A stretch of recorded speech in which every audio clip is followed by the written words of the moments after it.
আসসালামু আলাইকুম ওয়া রাহমাতুল্লাহ। আলহামদুলিল্লাহি রাব্বিল আলামিন ওয়াসসালাতু ওয়াসসালামু আলা রাসূলিহিল কারীম ওয়া আলা আলিহি ওয়া সাহবিহি ওয়া আহলি বাইতি আজমাইন। বাংলাদেশ জামাত ইসলামী কর্তৃক আয়োজিত আজকের এই জাতীয় সমাবেশে উপস্থিত সম্মানিত জাতীয় নেতৃবৃন্দ, বন্ধু সংগঠনের নেতৃবৃন্দ, শহীদ পরিবারের গর্বিত সদস্যবৃন্দ, 24 জুলাই যোদ্ধাবৃন্দ এবং আমার সাংবাদিক বন্ধুগণ, আমি সর্বপ্রথম মহান রবের দরবারে শুকরিয়া আদায় করছি। ফ্যাসিবাদের পতনের পর অত্যন্ত অনুকূল পরিবেশে আল্লাহ রাব্বুল আলামিন আজকের এই সমাবেশটি করার আমাদেরকে তৌফিক এনায়েত করেছেন, আলহামদুলিল্লাহ। 2 দিন আগেও ঝড়ধারায় বৃষ্টি ঝরেছে। অনেকে আশঙ্কা করেছিলেন কি হবে, মানুষগুলা সেদিন কি শান্তিতে বসে 2টি কথা শোনার সুযোগ পাবে। আল্লাহ রাব্বুল আলামিন আজকের দিনটা অনেকটা এয়ার কন্ডিশন করে দিয়েছেন, আলহামদুলিল্লাহ। বৃষ্টি নেই, তীব্র রোদও নেই। আল্লাহ তাআলার পক্ষ থেকে তার গোলামদের প্রতি এই যে মেহেরবানি, এর জন্য নত শিরে আরেকবার আমি শুকরিয়া আদায় করছি, আলহামদুলিল্লাহ। সম্মানিত বন্ধুগণ, যাদের ত্যাগ এবং কুরবানির বিনিময়ে 15.5 বছরের কঠিন অন্ধকার যুগের যাতাতলে পিষ্ট হয়ে যারা তিলে তিলে দুনিয়া থেকে নির্যাতিত হয়ে বিদায় নিয়েছেন, অপশক্তির বিরুদ্ধে প্রতিবাদ করতে গিয়ে বিদায় নিয়েছেন, যারা লড়াই করে আহত হয়েছেন, পঙ্গুত্ব বরণ করেছেন, আমরা তাদের সকলের কাছে গভীরভাবে ঋণী। মহান আল্লাহর দরবারে তৌফিক চাই, বাংলাদেশ জামাতে ইসলামীর অস্তিত্ব যতদিন থাকবে আল্লাহ যেন তাদের ঋণ পরিশোধ করার শক্তিটাও ততদিন আমাদেরকে দান করেন।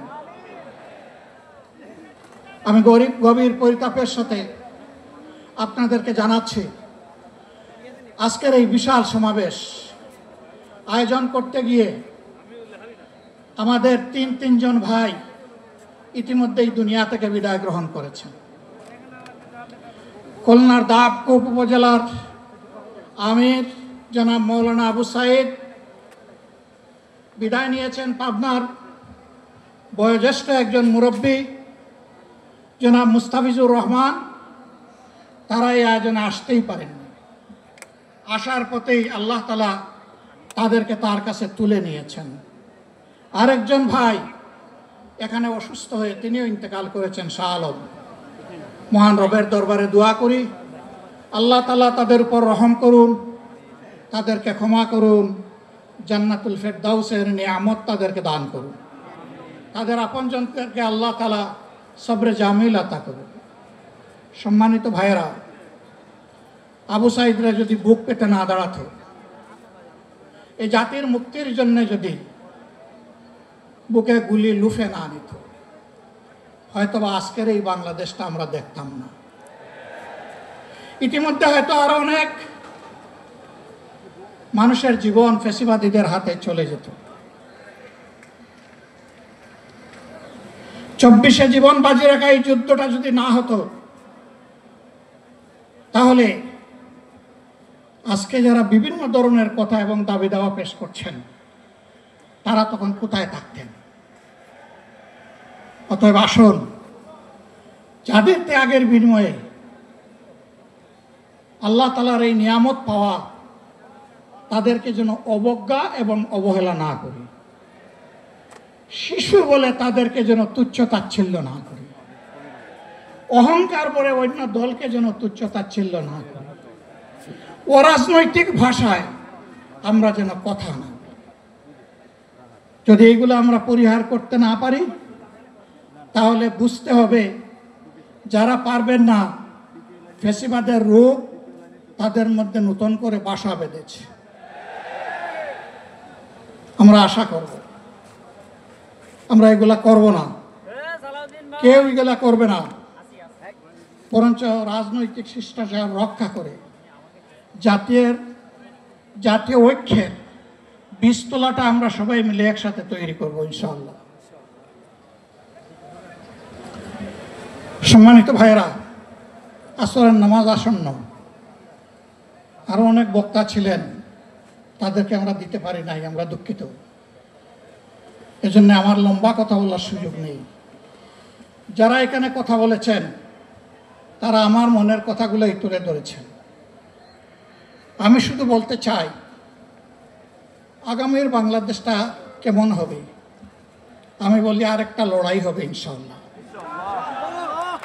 একটা লড়াই হয়েছে ফেসিবাদের বিরুদ্ধে, আরেকটা লড়াই হবে দুর্নীতির বিরুদ্ধে ইনশাআল্লাহ।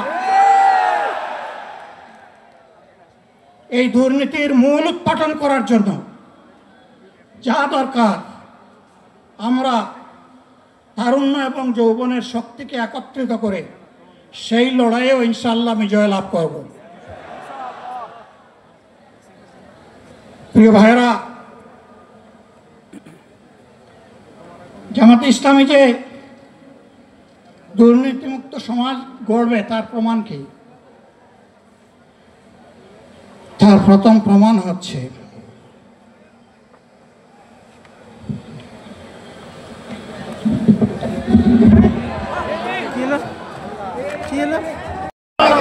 সবাই তার নিজ নিজ জায়গায় অবস্থান গ্রহণ করেন।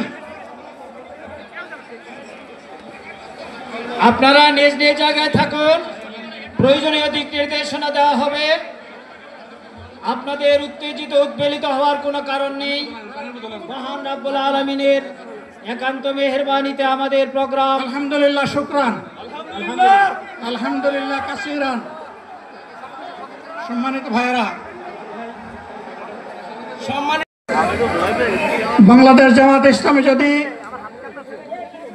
আল্লাহ তাআলার মেহেরবানি এবং সরকার জনগণের ভালোবাসা নিয়ে সরকার গঠন করে, তাহলে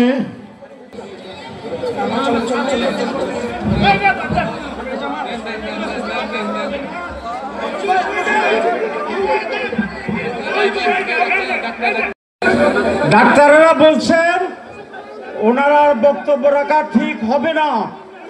ওনার যে বক্তৃতা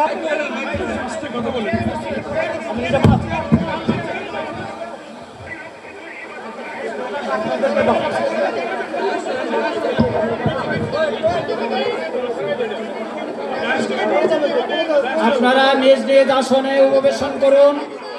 সংগঠনের দায়িত্বশীলগণ প্রয়োজনীয় দিক নির্দেশনা দিবেন।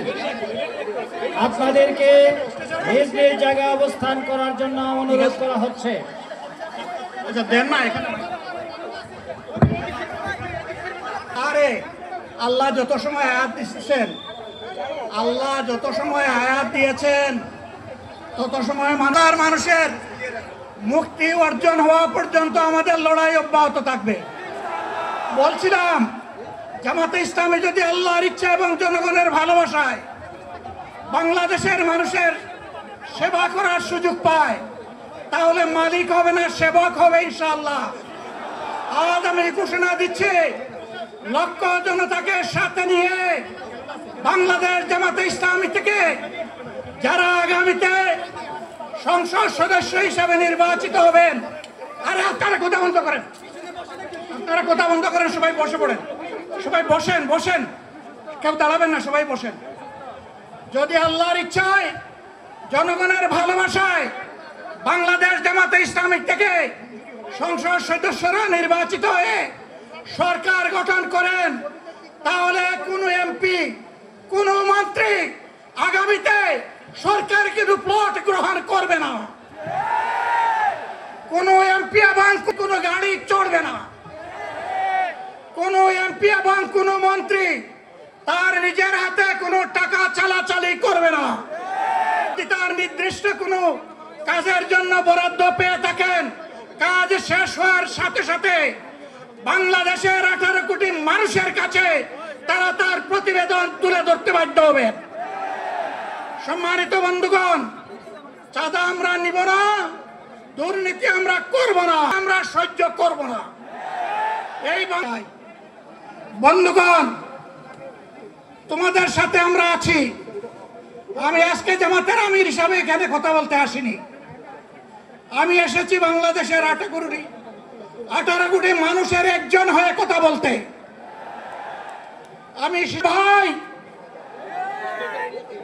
আমি বয়স্কদের সহযোদ্ধা, আমার বোনদের আমি ভাই। সুতরাং তাদের মুক্তির জন্যই আমি দায়িত্ব নিয়ে আজকে এখানে দাঁড়িয়েছিলাম। আল্লাহর ইচ্ছা, শরীর আমাকে সাময়িকভাবে সহযোগিতা করে নাই। এটাও আল্লাহর ইচ্ছা যে এখন আল্লাহ আমাকে কথা বলার সুযোগ দিচ্ছেন। আমি বলতে চাই, বাংলাদেশের নির্দিষ্ট কোন শ্রেণীর মুক্তির জন্য আমাদের এই লড়াই নয়। রাস্তার একজন পরিচ্ছন্নতা কর্মী, চা বাগানের একজন শ্রমিক, রক্ত পানি করা ঘাম জড়ানো আমার একজন রিক্সা চালক ভাই মাঠে ময়দানে বাংলাদেশের মানুষের মুখে যারা এক মুঠো ভাত তুলে দিতে চায়, আজকে এখানে কথা বলতে এসেছে। আমি কোন অভিজাত শ্রেণীর হয়ে এখানে কথা বলতে আসিনি। তার অশেষ মেহেরবানি, আজীবন সকল রক্ত চক্ষুকে পরোয়া করি নাই।